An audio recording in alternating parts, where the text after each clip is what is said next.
This play would set up a victory that would ultimately lead the Ravens to a Super Bowl win. One of the most memorable plays in Ravens history, and one of the most memorable in NFL playoff history. Jacoby Jones sprinted down the right sideline, but slowed down when he didn't see the ball coming to him. The cornerback eased up. Perfect, because now the ball was coming towards him. So he started running again and managed to slip past the defender, leaving him open to run in a 70-yard touchdown. Raheem Moore, who was defending Jones, had played the pass too short and mistimed his jump. It was a layup for Jones at this point. Before the touchdown, the Broncos had a 97.2% chance of winning. The Ravens were 10-point underdogs heading into this game, and the Broncos were the number 1 seed, poised to go on and play the Patriots in another installment of the infamous Brady-Manning rivalry. The Ravens had won the AFC North and finished 10-6, but they had lost 4 of their last 5 games. However, they did just beat the Colts 24-9 in the first round. This was Peyton Manning's first year with the Broncos after missing the 2011 season because of his neck injury. They started the season 2-3, then wouldn't lose again, going on an 11-game winning streak up to this game. They had the second best scoring offense and the second best total defense. They were a complete team.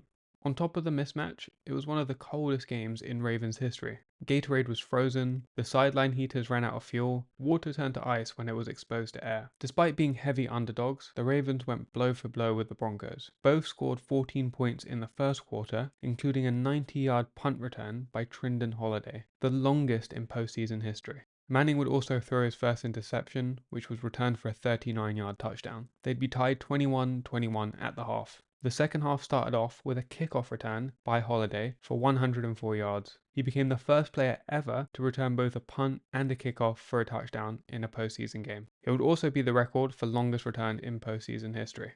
Funnily enough, Jacoby Jones actually broke that record in the Super Bowl when he returned a kickoff for 108 yards. They'd be tied 28-28 by the end of the third quarter. Then, in the fourth, the Broncos took a 35-28 lead, and it would stay that way till the final minute. On the Ravens' final drive, on second down, with only about a minute remaining, Joe Flacco, speedster that he is, decided to scramble up the middle for 7 yards, and that cost them a huge chunk of time. Things were not looking great, and they rushed to the line with 42 seconds left. At this point, Joe Flacco knew he was throwing it to Jones. Jim Harbaugh held his breath as he watched the ball travel to Jones. He said Jacoby Jones catching it was a 50-50 proposition, and that wasn't totally unfair. A year prior, Jones was playing for the Texans, and in the 2011 divisional game against the Ravens, he'd fumbled twice, with one punt bouncing off his chest. They'd cut him after that, and Jones actually botched a kickoff today for the Ravens. He would catch it this time though. But after he scored, there was still 30 seconds left for one of the greatest quarterbacks ever to mount a drive. Oh wait, they took a knee, and that sent it into overtime. After the first 3 drives of overtime ended in punts, Manning would throw an interception, his second of the day. The Ravens would finish the game in double overtime with a field goal. They'd go on to beat the Patriots in the championship game and beat the 49ers in the Super Bowl, partly motivated by the upcoming retirement of Hall of Famer Ray Lewis. The Ravens allowed 2 return touchdowns and faced the number 1 seed, led by comeback player of the year Peyton Manning, and won in such dramatic fashion, which makes this an all-time great game. I also wanted to mention that the main guy in this story, Jacoby Jones, recently died at the young age of 47. The cause is not yet known.